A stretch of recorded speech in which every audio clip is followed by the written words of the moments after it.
So now I'll be talking about a 70-year-old lady who came to us for hair transplant for a broad forehead. So when we examined clinically, she had few sentinel hair and some amount of scarring in the eyebrows was also present. So we suspected that it is frontal fibrosing alopecia. So when we took a history and looked at her older pictures also, we came to know that she had a normal hairline and good density till the age of 40. At that time she started having hair loss in the front and the forehead started becoming longer, and that progression kept on increasing till the age of 60. After 60 the condition stabilized and there was no further hair loss since last 10 years by the history. We did a biopsy and did the histopathological examination. We found that there is evidence of scar formation, but there was no active inflammation at that point of time. So we made a diagnosis of stable frontal fibrosing alopecia, and then we decided to go ahead with hair transplant. We did 2500 grafts from the scalp and planted it on the front and created a new hairline and covered the full frontal scalp, and the density was definitely kept suboptimal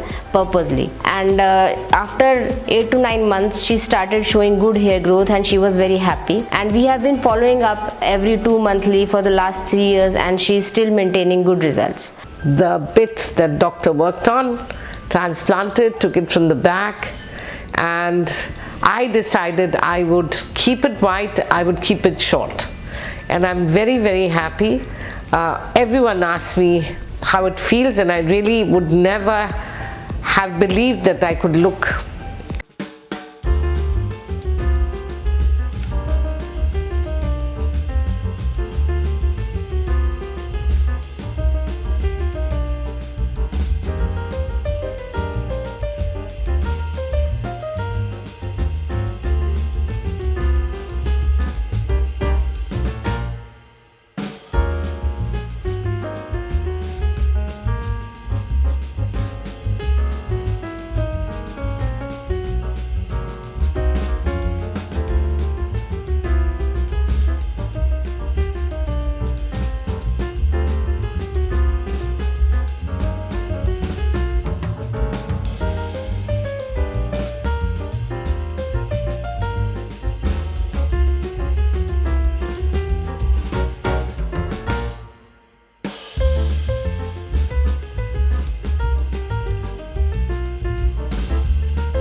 Learnings from this case have been establishing a right diagnosis clinically and histopathologically in the preoperative stage only, then doing the transplant at the right density, the suboptimal density in a graded manner, and third is a meticulous follow-up and monitoring the growth and adding some immunomodulators if required to prevent the disease progression if at all it happens.